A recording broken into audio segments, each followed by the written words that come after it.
How do you feel when somebody says, oh, she's a pretty black girl? What do you think?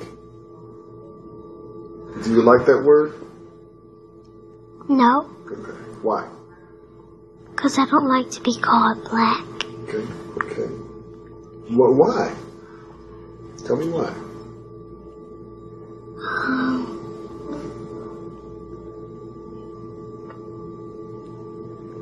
Because I'm not black.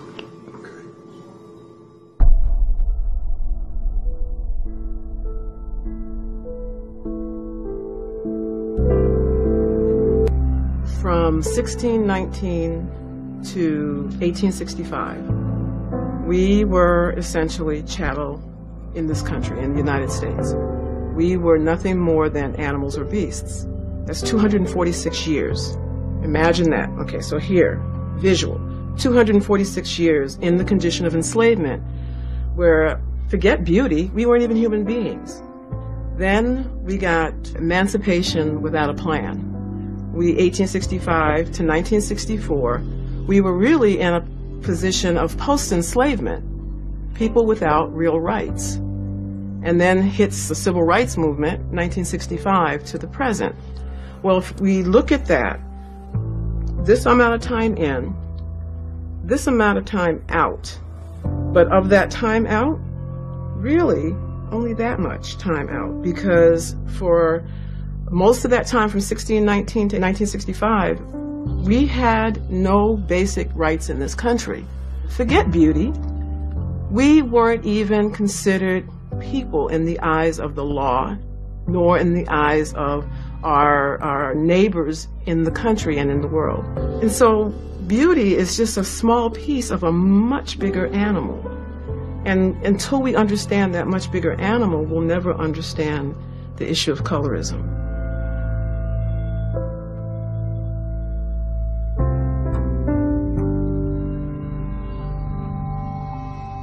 We know during the time that they were enslaved, there were others who had been either from birth, from rape, from slave owners, who had produced children who were somehow different in complexion than others. These children, they were stratified within that society, dependent upon their complexion. There were sometimes more than 64 distinctions in terms of color shade, hair gradation, and those kinds of stuff by name. And the culture, the society would actually learn these subtle distinctions and apply them such that people then were allocated status based on that. The racism that we have as a people amongst ourselves is a direct backlash of slavery. The house niggas versus the field niggas. The paper bag rule, if you're darker than a paper bag. Well, I know growing up in Harlem, I've heard others mention things regarding the paper bag test, or being a member of Snow and Blow. If your skin was white as snow and it blew in the wind, that gave you some level of credibility or desirability. The paper bag test, when I first heard about it, my mother told me about it. If you were lighter than the brown paper bag, then you was considered beautiful, smart. You passed that test. If you were darker than that, then you were considered dark and unattractive. I think it has to do with the history of colonization. I think that's the first piece of it, the way in which these different nations have been colonized over the years, largely by, but not exclusively, by European armies who, not only in terms of the physical colonization of invading these countries, but also a cultural invasion into these countries and shifting the perspective of people and creating a sense of beauty, a sense of identity, a sense of superiority. And of course, in the history of colonization, people are taught that the colonizer is the superior. And, you know, if the superior looks a certain way and you want to become more elevated in yourself, you aspire to this. These mass kinds of tragedies and traumas, whether it's a group of people suffering starvation or a Holocaust, slavery, affect us on an energetic level. When you look deeper and deeper into the atom and smaller particles, all you end up with is energy and vibration and the interaction of energy waves. In the vibration of the cells and the DNA is this energy frequency of the trauma. And what a tremendous negative energy wave slavery was. What we've been talking about and what we spend time with is to attempt to shift that internalized colorism, if you will, the sense that being dark-skinned is good. And we've had moments. The blacker the berry, the sweeter the juice. Say it loud, I'm blacker, I'm proud. But they've been short-term moments because we consistently exist in a broader, worldwide, white supremacist framework where color and one's approximation of whiteness is valued around the world.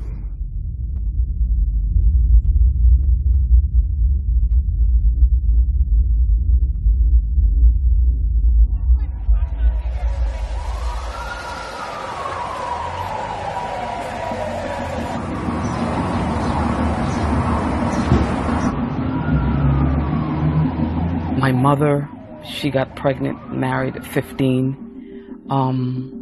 She was a woman who was beautiful, smart, all those, never tapped into her ability.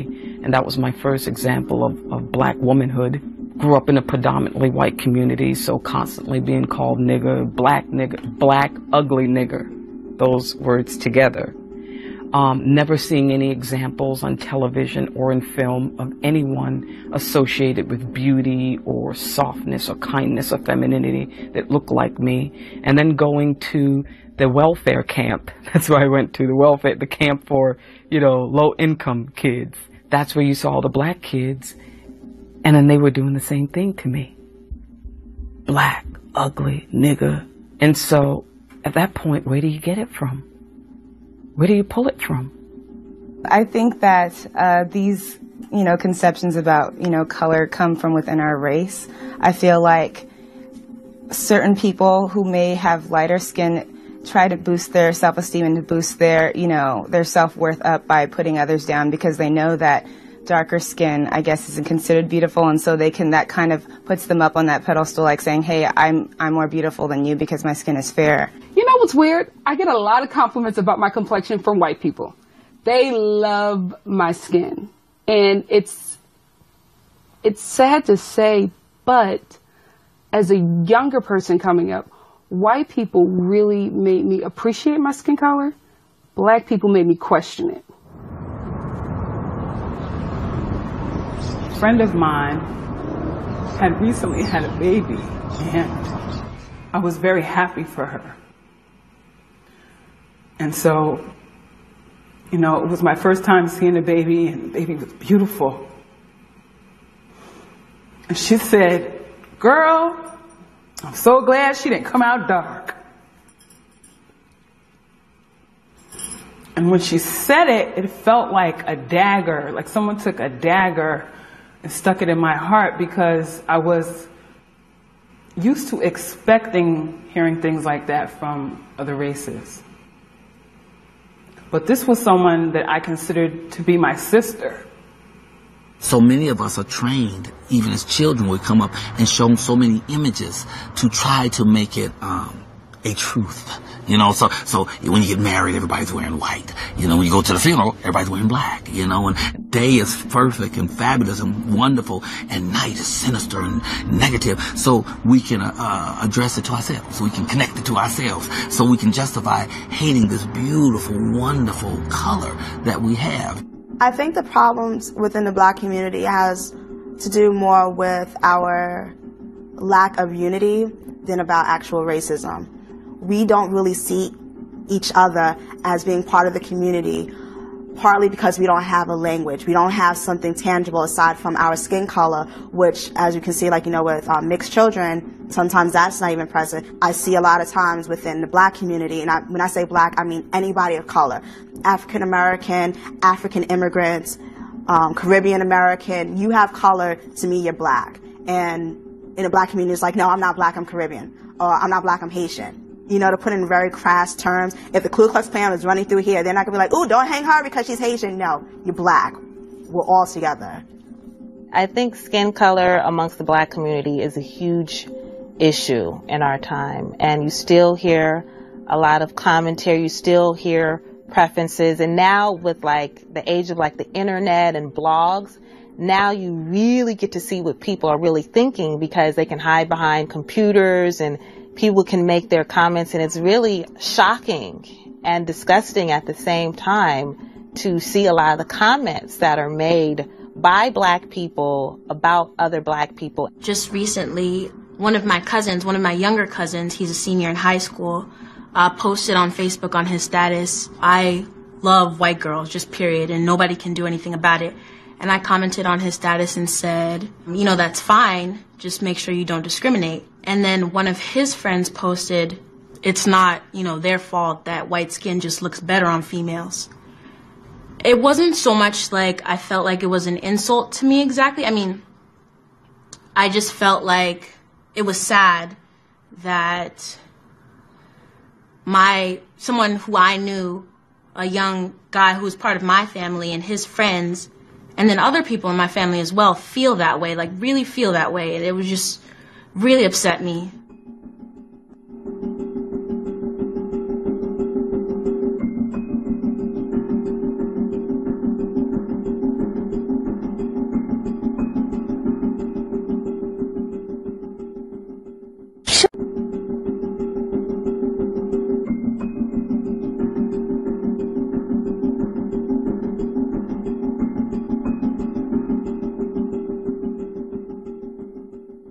The smart child. And why is she the smart child? Because she is white. Okay. Show me the dumb child. And why is she the dumb child? Because she plays. Well, show me the ugly child. And why is she the ugly child? Because she plays. Show me the good-looking child. And why is she the good-looking child? Because she likes skinny. It's really, I think, important that we begin to understand how early in our life that begins to affect how we see our identity. I have a 4-year-old who, at 2 years of age, was really beginning to demonstrate to me how the images that she saw, whether it's on the Disney Channel or whether it's in a animation, how different she is from the images that are portrayed. Raising my daughter, it is very different from raising my sons, especially since I'm not going to know, or I don't really know her battle. And the reason that I know that she has a battle now is because it has become evident. She does not like to be called Black. She doesn't even correlate like that. We're just lighter brown than she is, to be honest with you. I just never, I never thought about it until I got her. Because I can see it. I can see the difference. I can see when she is at a party, or we're at a center, or she's exposed to the playground, or she takes dance class. I can see the difference. I can see how they treat her differently. She may not feel it. She may not understand it, but I know it's there. The impact that it has on those very, very young children spiritually is that they actually start to devalue themselves in such a way where the spirit begins to shrink. The things I used to do because I hated my color was I used to wish that I can wake up one day lighter, or wash my face and think that it will change or get lighter. I thought it was dirt and I tried to clean it off, but it wouldn't come off. I took my color after my father, and I used to hate him because of it. I think I remember most saying that, if I had a little girl, I didn't want her to be dark. I didn't want her to be dark like me. It's not anything inherent in the human psyche